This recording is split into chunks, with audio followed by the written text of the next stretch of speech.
The press has just had a long session with the team here about what we're talking about today and this afternoon. And let me just start by saying I can't tell you how much I appreciate the three people standing next to me here for what they've agreed to do to help, particularly my best buddy, John Kerry. Asking a former Secretary of State to come back and do this has been as I know there's a big ask on the part of myself. I was going to blame Kamala for it as well, but for both of us. And but John's been deeply involved. The Secretary's been deeply involved in climate issues as a senator and one of the leaders legislatively as well. And I don't think anybody knows more about the issue and the damage that's been done by some of the executive orders of the previous administration. And Gina, you've run everything, Gina. Thank you very much. Let me get to it. Today is Climate Day at the White House, and which means that today is Jobs Day at the White House. We're talking about American innovation, American products, American labor. And we're talking about the health of our families and cleaner water, cleaner air, and cleaner communities. We're talking about national security, America leading the world in a clean energy future. It's a future of enormous hope and opportunity. It's about coming to the moment to deal with this maximum threat that that's now facing us, climate change, with a greater sense of urgency. In my view, we've already waited too long to deal with this climate crisis. We can't wait any longer. We see it with our own eyes, we feel it, we know it in our bones, and it's time to act. And I might note parenthetically, if you notice, the attitude of the American people toward greater impetus on focusing on climate change and doing something about it has increased across the board, Democrat, Republican, Independent. That's why I'm signing today an executive order to supercharge our administration's ambitious plan to confront the existential threat of climate change. It is an existential threat. Last year, wildfires burned more than 5,000 acres in the West, as no one knows better than the Vice President, former Senator from California, an area roughly the size of the entire state of New Jersey. More intense and powerful hurricanes and tropical storms pummel states across the Gulf Coast and along the East Coast. I can testify to that from Delaware. Historic floods, severe droughts have ravaged the Midwest. More Americans see and feel the devastation in big cities, small towns, coastlines, and in farmlands, in red states and in blue states. And the Defense Department reported that climate change is a direct threat to more than 2/3 of the military's operational critical installations. 2/3. And so this could well be on the conservative side. And many climate and health calamities are colliding all at once. It's not just the pandemic that keeps people inside, it's poor air quality. Multiple studies have shown that air pollution is associated with an increased risk of death from COVID-19.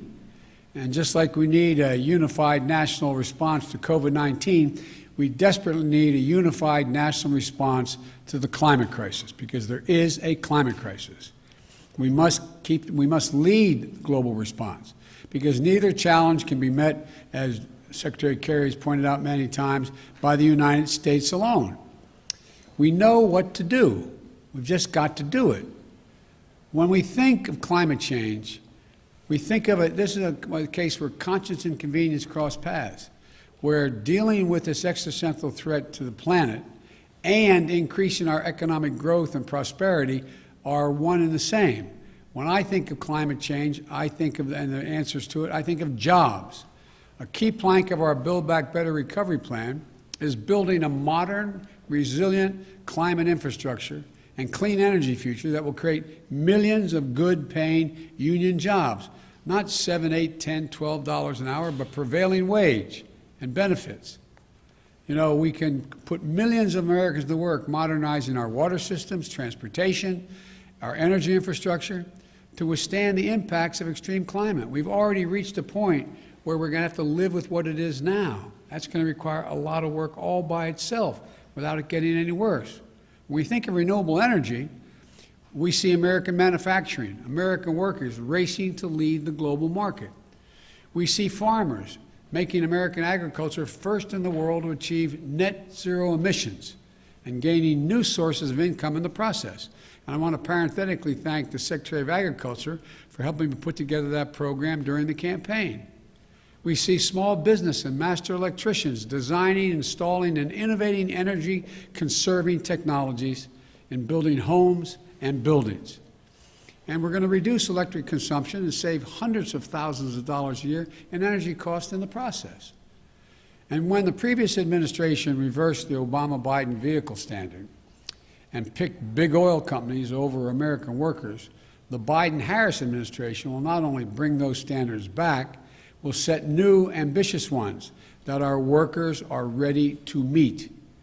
We see these workers building new buildings, installing 500,000 new electric vehicle charging stations across the country as we modernize our highway system to adapt to the changes that have already taken place. We see American consumers switching to electric vehicles through rebates and incentives, and the residents of our cities and towns breathing cleaner air and fewer kids living with asthma and dying from it. And not only that, the federal government owns and maintains an enormous fleet of vehicles, as you all know. With today's executive order, combined with the Buy American executive order I signed on Monday, we're going to harness the purchasing power of the federal government to buy clean, zero-emission vehicles that are made and sourced by union workers right here in America. With everything I just mentioned, this will mean 1 million new jobs in the American automobile industry, 1 million. And we'll do another thing. We'll take steps towards my goal of achieving 100% carbon pollution-free electric sector by 2035, transforming the American electric sector to produce power without carbon pollution will be a tremendous spur to job creation and economic competitiveness in the 21st century, not to mention the benefits to our health and to our environment. Already, 84% of all new electric capacity planned to come onto the electric grid this year is clean energy.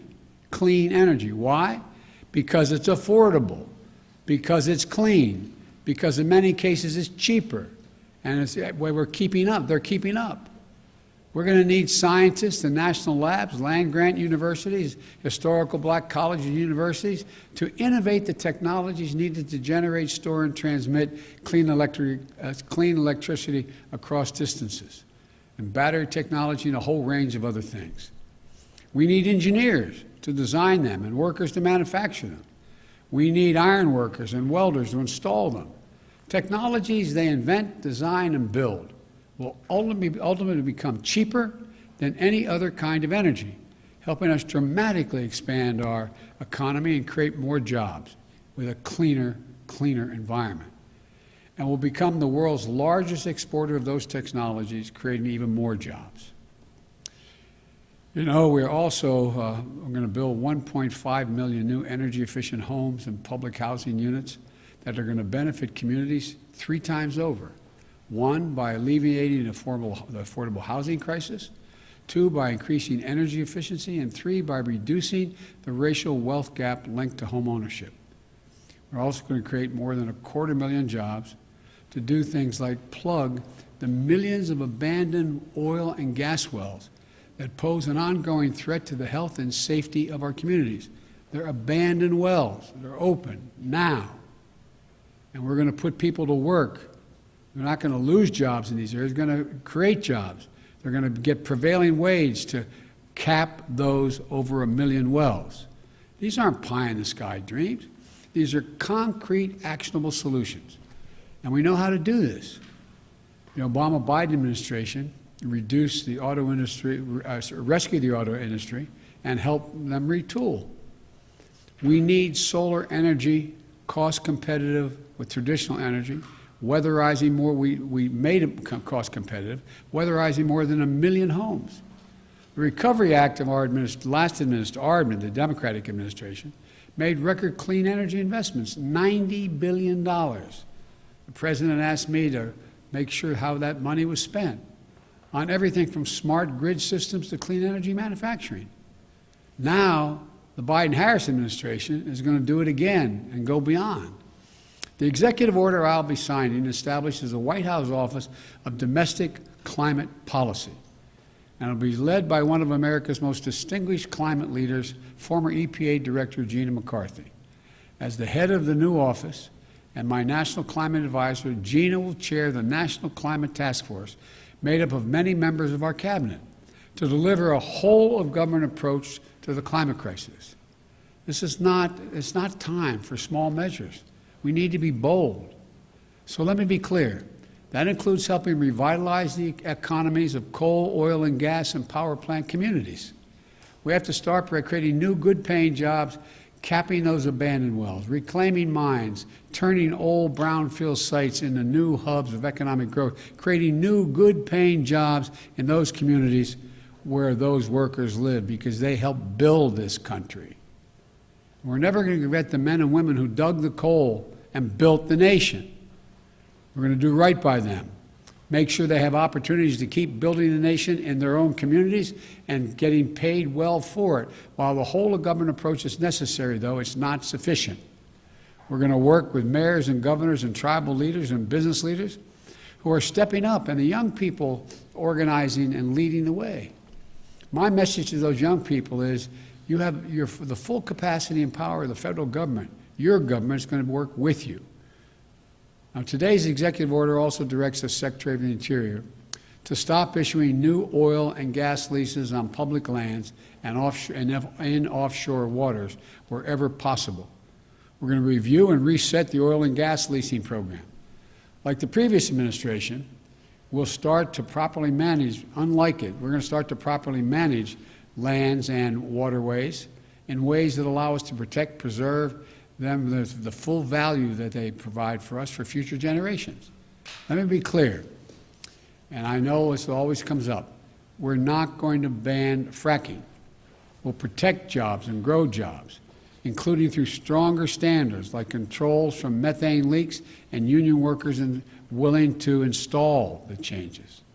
Unlike previous administrations, I don't think the federal government should give handouts to big oil to the tune of $40 billion in fossil fuel subsidies. And I'm going to be going to the Congress asking them to eliminate those subsidies. We're going to take money and invest it in clean energy jobs in America. Millions of jobs in wind, solar, and carbon capture. In fact, today's action is going to help us increase renewable energy production from offshore wind and meet our obligation to be good stewards of our public lands. It establishes a new, modern-day civilian climate corps that I called for when I was campaigning to heal our public lands and make us less vulnerable to wildfires and floods. Look, this executive order I'm signing today also makes it official that climate change will be at the center of our national security and foreign policy. As Secretary Kerry, as our special presidential envoy for climate, with him, the world knows how serious I am about one of America's